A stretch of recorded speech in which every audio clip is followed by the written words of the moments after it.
बैठिए, थोड़ा इधर खसक जाइए।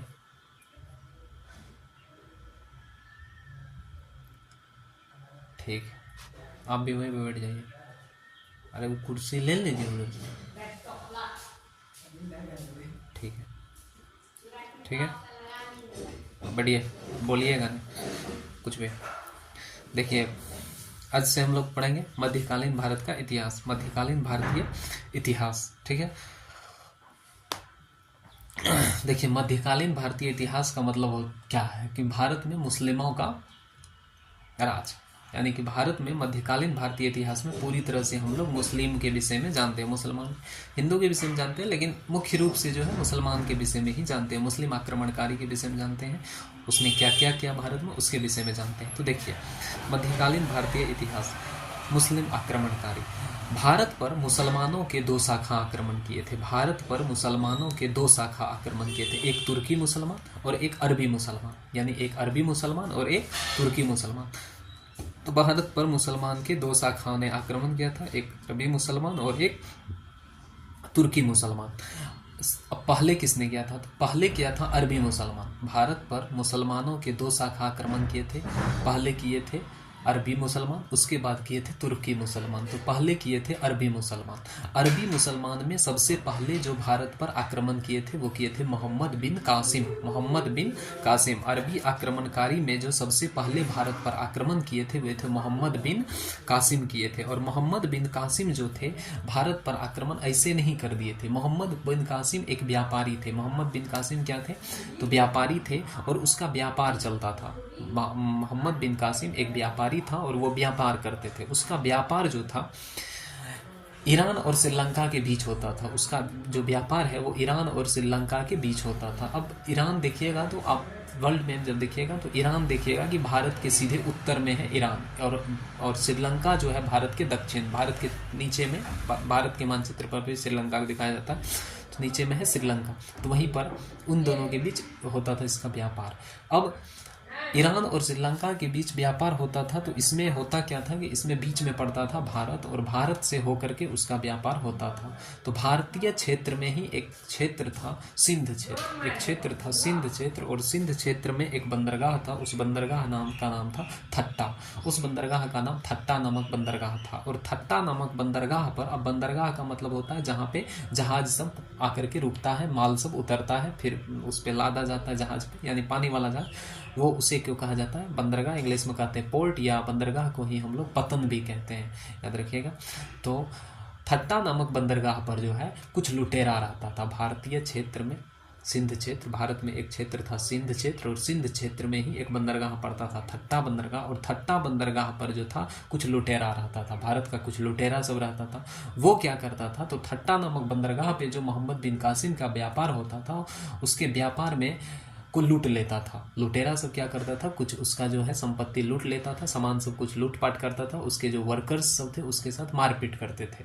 ये बात जाकर के मोहम्मद बिन कासिम को बताया गया कि देखिए भारतीय क्षेत्र में जो थट्टा नामक बंदरगाह है उस वहाँ कुछ जो है लुटेरे, चोर, डाकू सब रहते हैं जो हम लोगों के साथ जो है बुरा बर्ताव करते हैं, साथ ही साथ अपने कुछ सामान को भी नुकसान पहुंचाता। तो इस पर मोहम्मद बिन कासिम जो है ये पता लगाया कि उस क्षेत्र में, भारत के उस क्षेत्र में, जिस क्षेत्र में थट्टा बंदरगाह है उस क्षेत्र में शासन किसका है। तो पता चला कि उस क्षेत्र में जो शासन करने वाला शासक है उसका नाम है राजा दाहिर, और राजा दाहिर वहाँ के शासक थे।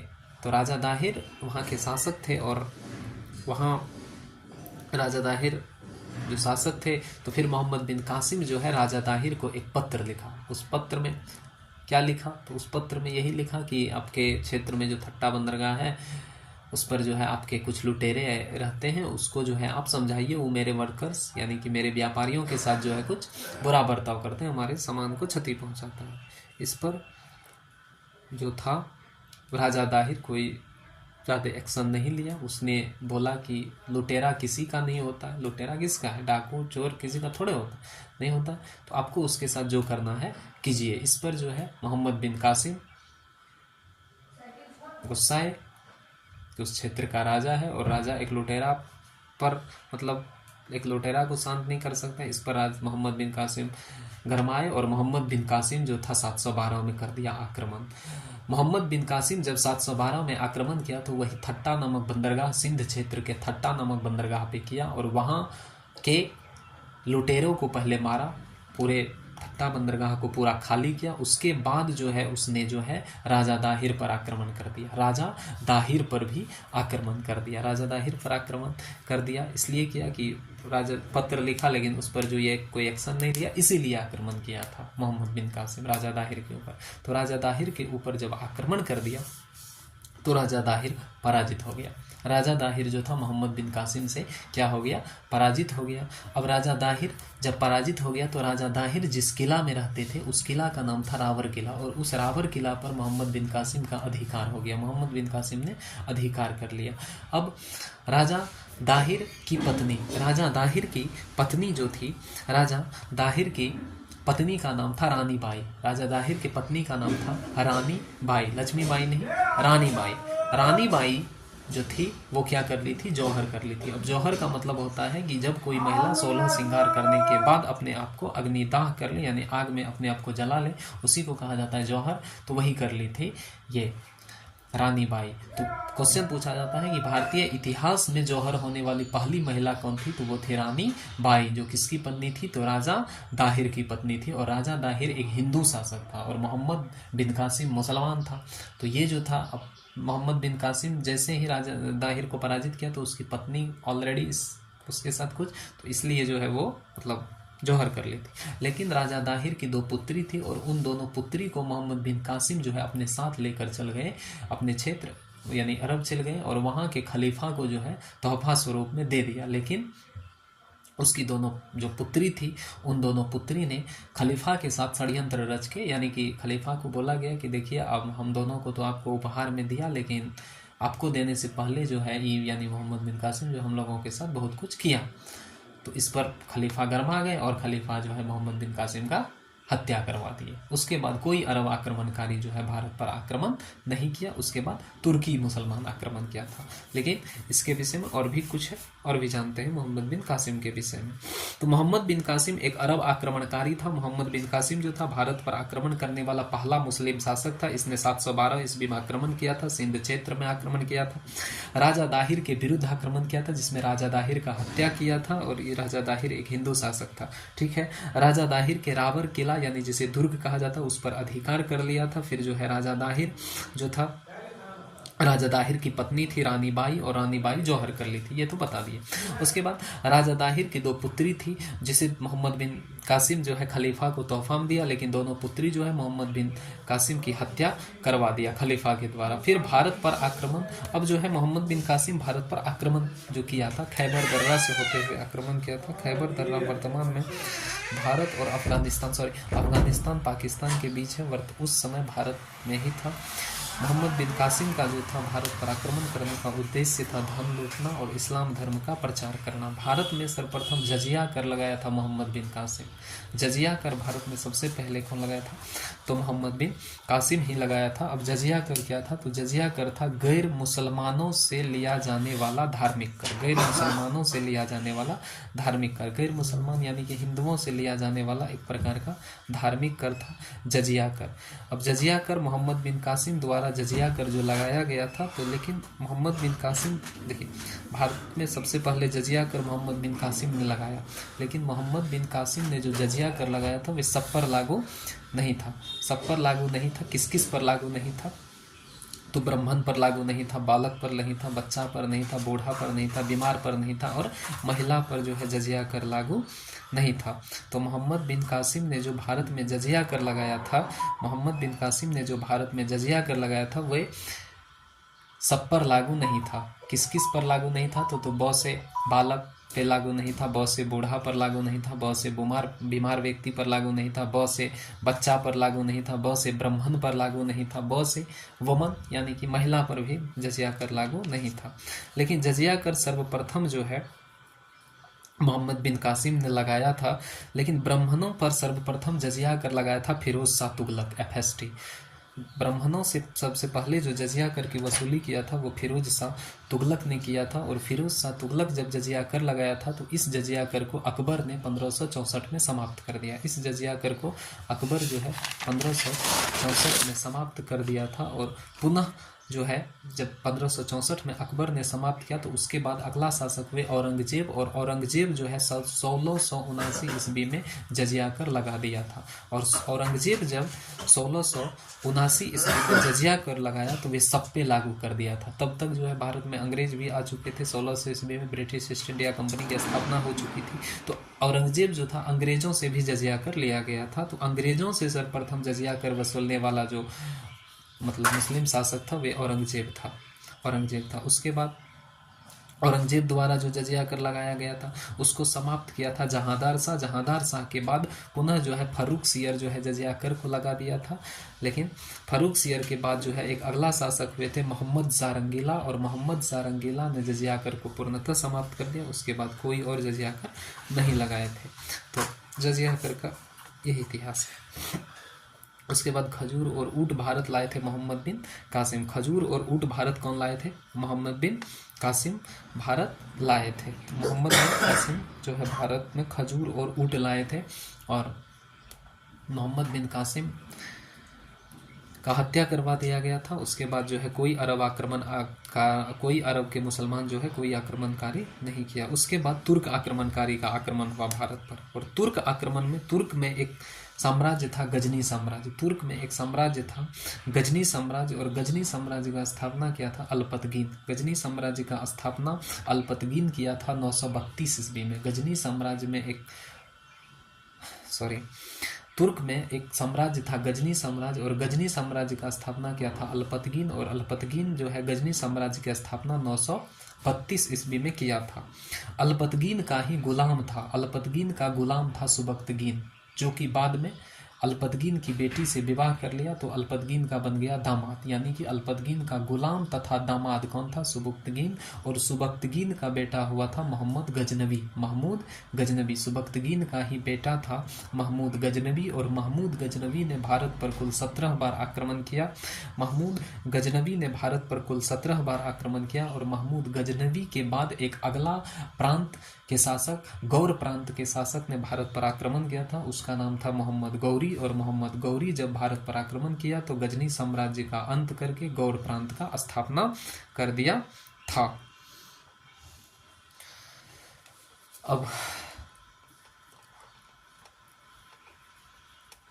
अब अल्पतगीन भारत पर आक्रमण नहीं किया था। अल्पतगीन भारत पर आक्रमण नहीं किया था। अल्पतगीन तुर्क में एक साम्राज्य का स्थापना किया था गजनी साम्राज्य, और उसका जो दामाद यानी कि गुलाम था सुबक्तगीन भारत पर आक्रमण किया। लेकिन वे छोटा मोटा आक्रमण किया और धन लुट के चला गया। तो जिस समय सुबक्तगीन गजनी का साम्राज्य था, अल्पतगीन के बाद सुबक्तगीन, और सुबक्तगीन का बेटा था महमूद गजनवी। तो जिस समय सुबक्तगीन गजनी का साम्राज्य था उस समय महमूद गजनवी खुरासान का शासक था। जिस समय सुबक्तगीन गजनी का साम्राज्य था, जिस समय सुबक्तगीन गजनी का साम्राज्य था उस समय जिस समय सुबक्तगीन गजनी का साम्राज्य था जिस समय सुबक्तगीन गजनी का साम्राज्य था उस समय महमूद गजनवी खुरासान का शासक था। गजनी साम्राज्य के गद्दी पर जो है सुबक्तगीन 977 ईस्वी में बैठा था। गजनी साम्राज्य के गद्दी पर सुबक्तगीन 977 ईस्वी में बैठा था। लेकिन महमूद गजनवी जो है गजनी साम्राज्य के गद्दी पर महमूद गजनवी जो है 998 ईस्वी में बैठा था। तो गजनी साम्राज्य के गद्दी पर सुबक्तगीन 977 में और महमूद गजनवी कब बैठा था? 998 ईस्वी में बैठा था। तो गजनी साम्राज्य का स्थापना अल्पतगीन ने किया। अल्पतगीन के बाद सुबक्तगीन आया। सुबक्तगीन 977 करके गद्दी पे बैठा। फिर सुबक्तगीन का बेटा हुआ महमूद गजनवी। महमूद गजनवी जो है गजनी साम्राज्य के गद्दी पर 998 ईस्वी में बैठा। अब आइए महमूद गजनवी को देखते हैं। महमूद गजनवी जो थे ये खुरासान के शासक थे। महमूद गजनवी कहाँ के शासक थे? खुरासान के शासक थे। और महमूद गजनवी के पिता थे सुबक्तगीन। महमूद गजनवी के पिता कौन थे? सुबक्तगीन थे। महमूद गजनवी जो है भारत पर कुल 17 बार आक्रमण किया। महमूद गजनवी भारत पर कुल कितनी बार आक्रमण किया है? तो 17 बार आक्रमण किया है। और महमूद गजनवी ने भारत पर पहली बार आक्रमण 1000 ईस्वी में किया था। महमूद गजनवी भारत पर पहली बार आक्रमण 1000 ईस्वी में किया था। लेकिन 1000 ईस्वी में पेशावर, पाकिस्तान में पड़ता है, पेशावर क्षेत्र में किया था आक्रमण। उसके बाद जो है महमूद गजनवी जो है गद्दी पर जाकर के 998 ईस्वी में बैठा था। महमूद गजनवी का जो है मृत्यु हुआ था, महमूद गजनवी 1030 में महमूद गजनवी का मृत्यु हो गया था। तो महमूद गजनवी भारत पर जो पहली बार आक्रमण किया था 1000 ईस्वी में पेशावर क्षेत्र में किया था, लेकिन पेशावर जो है वर्तमान पाकिस्तान में है। तो महमूद गजनवी ने वर्तमान भारत पर आक्रमण कब किया था? तो महमूद गजनवी वर्तमान भारत पर आक्रमण किया था 1001 में। महमूद गजनवी ने वर्तमान भारत पर जो आक्रमण किया था 1001 ईस्वी में किया था पंजाब प्रांत पर। पंजाब प्रांत पर किया था और वहाँ के जो शासक थे वे थे जयपाल। वहाँ के शासक कौन थे? जयपाल थे। जब जयपाल महमूद गजनवी से पराजित हो गए थे, महमूद गजनवी से जब जयपाल पराजित हो गए तो जयपाल जो है आत्महत्या कर लिया था। जयपाल क्या किए? आत्महत्या कर लिए। उसके बाद महमूद गजनवी लगातार भारत पर आक्रमण करता रहा, लेकिन जब महमूद गजनवी जब लगातार भारत पर आक्रमण कर रहा था तो उसे भारत में धन संपत्ति उस हिसाब से नहीं मिल पा रहा था जिस हिसाब से कि उसे मिलना था।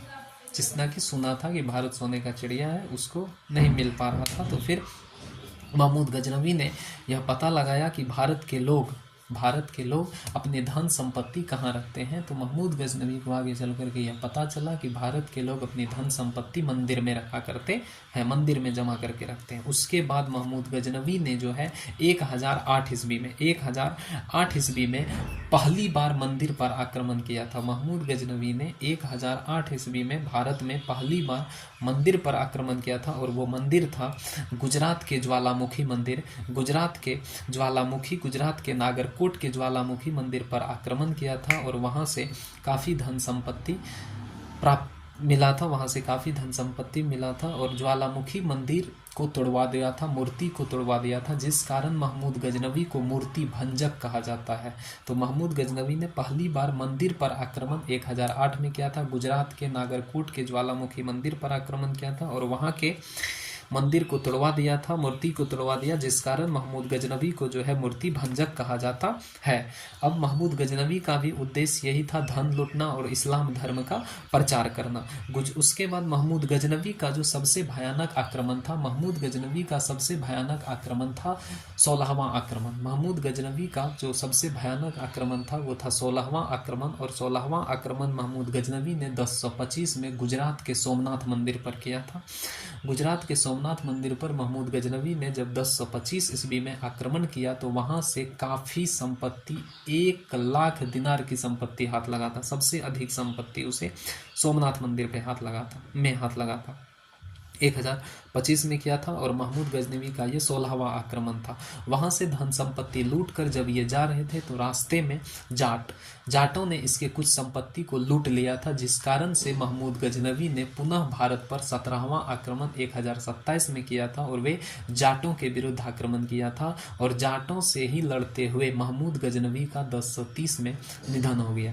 1030 में जो है महमूद गजनवी का निधन हो गया। अब गुजरात के सोमनाथ मंदिर पर 1030 में किया था। अब सोमनाथ मंदिर जो था ये शिव का मंदिर था। सोमनाथ मंदिर शिव का मंदिर था। भारत में वर्तमान समय में जो ज्योतिर्लिंग की संख्या है वो है 12। भारत में वर्तमान समय में 12 ज्योतिर्लिंग है और उनमें जो सबसे पहला ज्योतिर्लिंग था वो सोमनाथ मंदिर था। तो भारत में वर्तमान में 12 ज्योतिर्लिंग हैं और उनमें से सबसे पहला जो ज्योतिर्लिंग था वो था सोमनाथ मंदिर था। और सोमनाथ मंदिर को जब तोड़वा दिया था तो बाद में जाकर सोमनाथ मंदिर का जो है पुनः मरम्मत करवाया था सरदार पटेल। पुनः मरम्मत कौन करवाया था? तो सरदार वल्लभ भाई पटेल जो है सोमनाथ मंदिर का मरम्मत करवाया था और फिर वहाँ पे प्राण प्रतिष्ठा करवाए थे भारत के प्रथम राष्ट्रपति डॉक्टर राजेंद्र प्रसाद। तो सोमनाथ मंदिर को जब महमूद गजनवी ने तोड़वाया था तो उसका पुनः मरम्मत करवाया था सरदार वल्लभ भाई पटेल और वहाँ पे प्राण प्रतिष्ठा पुनः कौन किया था?